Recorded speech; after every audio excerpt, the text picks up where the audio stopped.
Welcome to Sports Sometimes. I'm TJ Carpenter. Tonight we're going to discuss the New England fucking Patriots. That's right, the favorite team of terrible people. If you're a nihilistic psychopath who enjoys constant mind games who can only masturbate in front of a mirror, you're a New England Patriots fan. Now, we must be clear, the Patriots team and the Patriots fans are two totally different entities. We'll get into the racist drunk uncles of America's sports landscape here in a moment. But first, the New England Patriots football team. They're an unstoppable supervillain, much like the Borg or Kim Kardashian. There's not much you can do to stop their reign of terror, no matter who's in the uniform or how untalented they may seem to be at every single goddamn position except quarterback. They will find you, they will kill you, and they will use however many tiny white guys it takes to do it. Death by 1,000 tiny white guys. The Patriots have used the NFL as their own personal skeet blanket for the better part of 2 decades. And of course, the NFL has taken it like a gym sock on a shower rod. The hazing of hapless athletic apparel aside, the NFL is only occasionally warded off the Patriots, like Andy Dufresne with a mop. But unlike Shawshank, Andy doesn't have Morgan Freeman to keep its hopes alive. No, instead he's just out here peddling Visa and free trips to the Super Bowl. Yes, Roger Goodell and the NFL have been cuckolded by the Patriots. And if you don't know what cuckolding is yet, well, you're either a naive sports fan who still believes in amateur athletics, or you're Tucker Carlson. This is the Patriots' 8th Super Bowl with Bill Belichick and Tom Brady. 8th! That means Belichick and Brady have participated in over 15% of all Super Bowls ever. That's impressive whether you want to admit it or not. And if that's not impressive to you, you're probably my father. Fuck you, Dad. Bill Belichick is the greatest leader ever, apparently. General Patton looked like the manager of a fucking Cold Stone Creamery compared to Belichick. Here are his 5 rules of exceptional leadership. 1, never show respect for anyone, ever. 2, always maintain derision, always. Number 3, remember to use symbols as letters when creating your login password. And 4, create a sense of distrust between subordinates. Finally, be God. Some of his best habits? Belichick said recently in the news, Tuesday is a major working day for the Patriots. Did Palpatine take Tuesdays off? Did Freddy Krueger? Did Jafar? Well, actually, Jafar may have. He's always kind of struck me as a corner cutter. He stonewalls the media's stupid fucking questions like they were, well, stupid fucking questions. And worst of all, the internet doesn't even fucking appreciate the man's game. Bill Belichick gives an all-time look when asked about Jimmy Garoppolo. That's not a look. That's his face. He's spent centuries perfecting that face.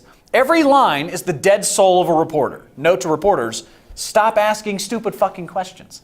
Belichick gets the most out of his players, too. When Tom Brady needed 12 stitches in his hand, did Belichick flinch? No. Bill Belichick again downplays the severity of Tom Brady's hand injury. Brady can bleed out and die when Bill says he can bleed out and die. Tom Brady is the greatest quarterback in NFL postseason history. You know, when the games actually matter, Peyton. He's number 1 all-time in passing yards, pass completions, and passing touchdowns. True fact, Tom Brady had a higher percentage chance at the beginning of the season of making the AFC Championship game than Blake Bortles did of completing a fucking pass. Tom Brady has 11 more postseason wins than the second-place quarterback, Joe Montana, who has 16. Tom Brady once completed 93% of his passes in a postseason game. Granted, it was against a guy who thought bomber jackets were still cool in 2007, but still. What is more impressive is that everyone who's moved on from the Patriots has done jack shit since. I assume that's what the word expatriate is derived from, but I don't know, I skipped a lot of classes in high school. Belichick's coaching tree is like the presidential cabinet on House of Cards. The branches of Belichick's coaching tree could be considered both lush and barren, although the lush parts are also barren. They've just learned to survive in harsh conditions, like those beetles in the Namibian desert or the pipeworm plants that survive off the heat from volcanic vents at the bottom of the Pacific Ocean. That's 7 miles deep. The lush includes mostly college coaches who were banished from the ranks of the NFL after getting too much Cleveland on them. And getting too much Cleveland on you is like radiation poisoning. LeBron James had to move to Miami for 4 years just to come up for air and sunlight. And if you want the jokes to stop, Cleveland, just stop setting the Cuyahoga River on fire. Belichick's successes, Kirk Ferentz, who as the man who will watch the end of the universe, it will be his responsibility to decide the last moment in existence. And then he will punt. as the universe collapses in on itself. Nick Saban's greatest success is not the 5 national championships he's won for Alabama. No, it is the fact that 20,000 people voted for him in Alabama's special election, which single-handedly prevented dumbfuck Alabama from electing Roy Moore. His failures? All of these fuckers. All of them. Just all of them. And by the way, no players who have left the Patriots have gone on to do anything anywhere else. The lone exception being perhaps Wes Welker. And all he did was get so many concussions, he wound up looking like the great Gazoo before his career ended because of concussions. And maybe a little bit of a keep to leap. More impressive, every time they win, it is in some come-from-behind fashion. Well, not every time. When behind by 11 points or more in the postseason, Tom Brady is 3-4, which is the same amount of wins everyone else has in the same time span. The only difference? They're 3-70. Add that to the fact that he was a 6th-round pick, he's married to a supermodel, he's a spokesman for UGG boots, he's fathered children with multiple supermodels, he's 40 and yet he's shown no signs of retiring anytime soon. It's pretty goddamn hard to rationally dislike Tom Brady. The Patriots are, by all accounts, an unstoppable championship-winning Death Star. Eli Manning is the only one who could deliver us from this evil. And he's got just enough aw shucks in him to hit a womp rat in his T-16 back home on a lucky shot twice.